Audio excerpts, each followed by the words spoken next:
Hello and नमस्कार दोस्तों। आज हम एक ऐसी मांगा को एक्सप्लेन करने जा रहे हैं जो अभी तक कहीं भी एक्सप्लेन नहीं की गई है।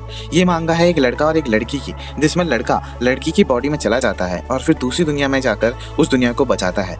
तो अब हम देखेंगे कि वो लड़का उस गर्ल की बॉडी में रहकर क्या क्या करता है, कैसे मुश्किलों को फेस करता है और क्या वो हमेशा उस गर्ल की बॉडी में रहेगा। ये सब जानने के लिए इस मांगा की सीरीज़ को ज़रूर देखें और हमारे चैनल को सब्सक्राइब कर दें। और ये वीडियो पसंद आए तो इसे लाइक करें और कमेंट सेक्शन में बताएं कि आपको इसका नेक्स्ट पार्ट चाहिए कि नहीं। और आपको नॉलेजेबल वीडियोस देखनी अच्छी लगती हैं तो डिस्क्रिप्शन बॉक्स में पड़े लिंक से जाकर हमारे दूसरे चैनल को ज़रूर सब्सक्राइब करें। तो सबसे पहले हमें क्लासरूम का सीन दिखाया जाता है, जिसमें क्लास का टीचर अपने स्टूडेंट से बोल रहा होता है कि लास्ट मंथ के एग्ज़ाम में हमारी क्लास की रैंक सबसे लास्ट थी और उस एग्ज़ाम का लास्ट क्वेश्चन सरप्राइजिंगली कोई एक बच्चा भी सॉल्व नहीं कर सका। तो आज मैं एक और लास्ट मौका देता हूँ, कोई है क्लास में जो इस क्वेश्चन को सॉल्व कर सके तो वो जल्दी आए और जल्दी से इस प्रॉब्लम को आकर बोर्ड में सॉल्व करे। और अगर तुम में से कोई ये क्वेश्चन सॉल्व नहीं कर सकता तो पूरी क्लास के लिए बहुत बुरा होगा। तभी उसी क्लास में एक का हाथ उठता है, जिसे देखकर वो टीचर बोलता है, ओह यांगजुई। तो इस लड़की का नाम यांगजुई होता है और ये बोलती है कि सर प्लीज़ क्या एक बार मैं एक क्वेश्चन को सॉल्व करने का ट्राई कर सकती हूँ। टीचर हाँ बोलता है। फिर वो सॉल्व करने के लिए बोर्ड में जाने लगती है। इस पर क्लास में बैठे बच्चे बोलने लगते हैं, क्या ये जानती है इस क्वेश्चन को कि कैसे सॉल्व करते हैं, पर इसे कैसे आता है, ये क्वेश्चन तो मैंने आज तक देखा ही नहीं है कभी। फिर यांगजुई अपने टीचर से चॉक लेती है, जिस पर उसका टीचर बोलता है कि मेरे पास तुम्हारे लिए एक क्वेश्चन है, अगर तुम्हें ये क्वेश्चन आता था तो तुमने एग्ज़ाम में इसे सॉल्व क्यों नहीं किया। जिस पर यांगजुई कुछ नहीं बोलती, बस क्वेश्चन को बोर्ड में सॉल्व करती रहती है। और 3 मिनट के बाद का सीन दिखाया जाता है, जिसमें वो क्वेश्चन को सॉल्व कर देती है और जिसे देखकर उसका टीचर बोलता है, हाँ ये तो बिल्कुल सही है। और यांगजुई वहाँ से जाती हुई बोलती है, जो इसके टीचर ने पूछा होता है कि तुमने एग्ज़ाम टाइम में क्यों सॉल्व नहीं करा था ये क्वेश्चन, वो अब उसका जवाब देती है कि मुझे अभी ही पता चला क्लासरूम में बैठे बैठे कि इसे सॉल्व कैसे करना है। इसके बाद स्कूल की छुट्टी का सीन दिखाया जाता है, जिसमें बच्चे स्कूल से जाते हुए वही क्लासरूम में जो हुआ उसकी बात कर रहे होते हैं कि देखा कैसे आज उसने हमारी पनिशमेंट से हमें बचा लिया। हाँ आज तो बच ही गए, तो हमको तो आज पनिशमेंट मिल ही गई थी। वो बिल्कुल एक गॉडेस की तरह आई और उसने हमें बचा लिया, वो तो हमारी आज से गॉडेसेस हो गई। वहीं से यांगजुई निकलती है तो सब यही बोलने लगते हैं, ये तो वही है ना। तो यांगजुई धीरे से बोलती है, ये कितना वियर्ड है ना। और वहाँ से जाने लगती है और बोलती है, ये कितनी वियर्ड फीलिंग है, मुझे ऐसा लग रहा है कि मुझे कोई देख रहा है। पर इस चीज़ को इग्नोर करके वो बोलती है, शायद मैं ज़्यादा ही सेंसिटिव हो गई हूँ, तभी मुझे ऐसा फील हो रहा है। तभी उसके पीछे 2 लड़के बात कर रहे होते हैं, जिसमें से एक लड़का बोलता है कि तेरे में इतनी हिम्मत है कि तू उससे बात कर सकता है। तभी दूसरा लड़का बोलता है कि चल ठीक है, मेरे में हिम्मत नहीं है, फिर तू ही जा कर ले बात उससे। भी वहाँ एक लड़का यांगजुई के पास आकर बोलता है, क्लासमेट यांगजुई प्लीज़ इसे एक्सेप्ट करो। और लव लेटर दे रहा होता है। देख रहे हो प्रेम पत्र दे रहा है, पक्का रिजेक्ट होगा ये। मैं तो खुद 3 मंथ से रोज़ चॉकलेट दे रहा हूँ, फिर भी अभी भी फ्रेंड जोन हूँ। तो ये सब देखकर वहीं 2 सिंगल लौंडे ये सब देखकर चिढ़ने लगते हैं और बोलते हैं, देख यहाँ हम पहले आप करते करते रह गए, ये लड़का यहाँ खेल गया। तभी यांगजुई बोलती है, ये सब के लिए आपका धन्यवाद, पर मेरी ज़िंदगी में पहले से कोई है जिसे मैं पसंद करती हूँ। जिस पर वो लड़का बोलता है कि कोई बात नहीं, क्या हम सिर्फ दोस्त बन सकते हैं प्लीज़। वहीं एक बंदा आता है जो बोलता है, माफ़ करना दोस्त, मैं हूँ जिसे यांगजुई पसंद करती है। और बोलता है, क्या तुम जानते हो कि मैं कौन हूँ। जिस पर वो प्रेम पत्र वाला लड़का घबराने लगता है। फिर वो लड़का यांगजुई के कंधे में हाथ डालकर बोलता है, ये स्कूल मेरे फादर ने बनाया था और मैं स्टूडेंट काउंसिल का प्रेसिडेंट शी वांगजी हूँ और मुझे युई का फियांसे के नाम से भी जाना जाता है। और उसके लव लेटर को दिखाकर बोलता है कि ये लव लेटर के लिए गर्ल को ढूंढ लो। वो लड़का वहाँ से डरता हुआ भाग जाता है। फिर वांगजी यांगजुई को घर छोड़ने को बोलता है, जिस पर यांगजुई उसे मना करती हुई बोलती है कि मैं खुद घर जा सकती हूँ। पर वांगजी की रिक्वेस्ट करने में उसके साथ कार में बैठकर घर जाने लगती है। जिस पर वांगजी बोलता है कि ये इतना आसान नहीं है, ये एक बिग सिटी है, यहाँ पर गली गली पर इंसान के भेष में भेड़िए बैठे हैं। जिस पर यांगजुई बोलती है कि मैं छोटी बच्ची नहीं हूँ और रियल में भी कोई भेड़िया आ जाए तो मैं उससे डरने वाली नहीं हूँ। और मजाक में बोलती है कि हाँ अगर रियल में कुछ ऐसा हो कि तुम इस कार से भी तेज़ भागने लगो तो हाँ तब मैं ज़रूर डर जाऊँगी। तभी वहीं एक लड़के को दिखाया जाता है जो बहुत तेज़ दौड़ रहा होता है और वो इतनी तेज़ से दौड़ रहा होता है कि वो जिन लड़कियों के पास से गुजरता है उन लड़कियों के जो कपड़े होते हैं वो उड़ने लगते हैं। और वहाँ के लोग बोलने लगते हैं कि क्या स्पीड ऑफ लाइट, मतलब ये बंदा स्पीड ऑफ लाइट के जैसे तो दौड़ रहा होता है।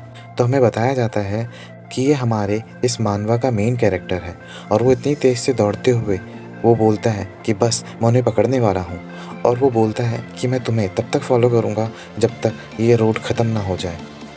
तभी वो दौड़ते हुए यांग यूई की गाड़ी के पास से गुजरता है और दोनों की नज़र मिलती है और वो यांग यूई को देखता है और देखते के साथ ही गायब हो जाता है।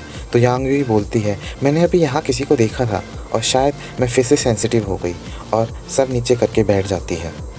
तभी वो जांग जी, जिसकी कार में वो होती है, वो बोलता है कि तुम्हें मेरे सामने घबराने की ज़रूरत नहीं है। मैं उन बेवकूफ़ सेकंड जनरेशन किड्स जैसा नहीं हूँ। मैं सिर्फ तुम्हारी बात सुनूंगा, और मैं उन सेकंड जनरेशन के किड्स जैसा नहीं हूँ जो सिर्फ पैसा बर्बाद करते हैं। फिर यांग यूई बोलकर चुपचाप बैठ जाती है। फिर हमारे मेन कैरेक्टर का सीन दिखाया जाता है जो पेड़ के पीछे छुपा होता है और बोलता है कि ये बहुत डेंजरस था, मुझे इतनी केयरलेसली इतनी तेज़ नहीं दौड़ना चाहिए था। तभी जिस पेड़ के पीछे वो छुपा होता है वहाँ से एक आवाज़ आती है कि मैंने तुम्हें ढूंढ लिया, और पेड़ से दो हाथ निकलकर हमारे मेन कैरेक्टर को पकड़ने लगते हैं, और उस पेड़ से एक लड़का बाहर निकलता है और वो बोलता है कि हीरो, तुम्हें मेरे साथ चलना होगा और मेरे वर्ल्ड को सेव करना होगा। तभी हमारा मेन कैरेक्टर सोचता है कि ये लड़का पेड़ के अंदर क्यों था। तभी वो लड़का बोलता है, क्या हीरो तुम बीमार हो, और उसे अपने कपड़ों में कवर करने लगता है और बोलता है कि तुम्हारी बॉडी और सोल दोनों हेल्थी हैं, तो मैंने कोई गलत इंसान नहीं ढूंढा। तभी हमारा मेन कैरेक्टर सोचता है कि डैम, मैं इससे नहीं भाग सकता, और वो लड़का से ऑलमोस्ट पूरा ही कवर करने वाला होता है और बोलता है, मैं चाहता हूँ कि तुम मेरे साथ मेरे वर्ल्ड में चलो, क्योंकि वहाँ बहुत सारे लोग तुम्हारा इंतज़ार कर रहे हैं। तभी हमारा मेन कैरेक्टर सोचता है कि ये क्या हो रहा है, क्या ये चाहता है कि मैं अपना वर्ल्ड छोड़ दूँ। फिर उसे यांग यूई याद आने लगती है और वो सोचता है ये दुनिया छोड़ दूँ, मतलब यांग यूई को छोड़ दूँ, और नहीं, ज़ोर से चीखता हुआ उस बंदे से फ्री हो जाता है और वो उसी बंदे को गुस्से में देखता है और रख के घूंसा मारता है और बोलता है, वापस अपने कार्टून वर्ल्ड में जा, मुझे नहीं बनना है तेरा हीरो वीरो। तभी उस बंदे को दिखाते हैं जो ज़मीन में लेटे हुए बोल रहा होता है, प्लीज़ रुक जाओ मेरे हीरो, मत जाओ। तभी वही बंदा हमारे मेन कैरेक्टर के पैर को पकड़ लेता है और बोलता है, हीरो आप मुझे ऐसे नहीं छोड़ सकते। और फिर क्या हमारे मेन कैरेक्टर का दिमाग घूम जाता है और वो उस बंदे की कुटाई कर देता है। तभी उनके पीछे एक मशरूम जैसा ब्लास्ट होता है जिस पर दोनों की नज़रें पड़ती हैं। तभी हमारा मेन कैरेक्टर को याद आता है कि उस तरफ तो यांग हुई गई थी। तभी वो बंदा बोलता है कि ये डेमोनिक बीस्ट है, यह आपकी सैंड का पीछा करते करते यहाँ आया होगा। तभी हमें ब्लास्ट का सीन दिखाया जाता है जहाँ 4 हेड का मॉन्स्टर सब कुछ बर्बाद कर रहा होता है और हर तरफ लोग उसे देखकर भाग रहे होते हैं। दूसरी तरफ जहाँ यांग यूई बेहोश हो रखी होती है, जिसे जांग जी उठाता है और बोलता है, चलो यहाँ से चलते हैं, जल्दी उठो यहाँ से। तभी दिखाया जाता है यांग यूई कार में फंसी होती है कि वो बता ही रही होती है कि वो यहाँ कार में फंसी है, वो यहाँ से नहीं निकल सकती।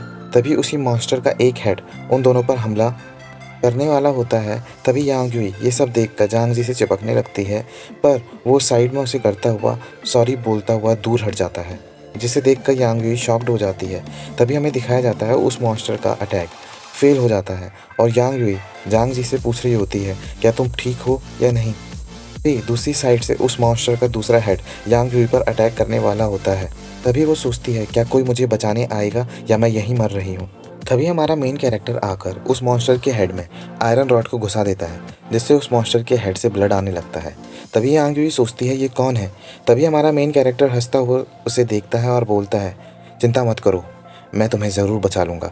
तभी वो मॉन्स्टर उस पर ज़ोर से अटैक करता है और ज़मीन पे पटक देता है। हमारे मेन कैरेक्टर के मुंह से खून निकलने लगता है और ज़मीन पर लेट कर वो बोलता है कि मैं सिर्फ कुछ सेकंड के लिए डिस्ट्रैक्ट हुआ था और उसने मेरी ये हालत कर दी।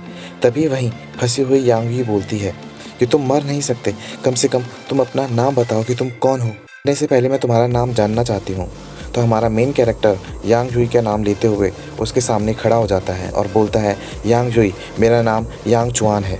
तभी उन दोनों पर वो बीस्ट हमला कर देता है और यांग यूई के सामने खड़ा होकर हमारा मेन कैरेक्टर बोलता है, हम दोनों जिनका नाम बोलने में सेम है वो आज साथ मरेंगे। तभी हमारे यांग चुआन की आंखें यांग यूई की बॉडी में खुलती हैं और वो यांग यूई बोलकर उठता है।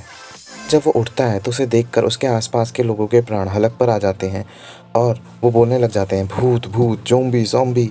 तभी यांग चुआन उनमें से एक बंदे को पकड़ लेता है और बोलता है, तो यांग यूई को क्या बोल रहा था। तभी यांग यूई की मदर उसको हक करके बोलती है, तुम ठीक हो, तुमने हमें डरा दिया था, तुम्हारी सांसें नहीं चल रही थी, ना ही तुम्हारी धड़कन। तो हमारा यांग चुआन सोचता है, क्या मदर? नहीं, मेरी मदर तभी उसकी नज़र साइड में पड़ी। युआंग यूई की फ़ोटोग्राफ पर जाती है और वो सोचता है, क्या वो मर गई?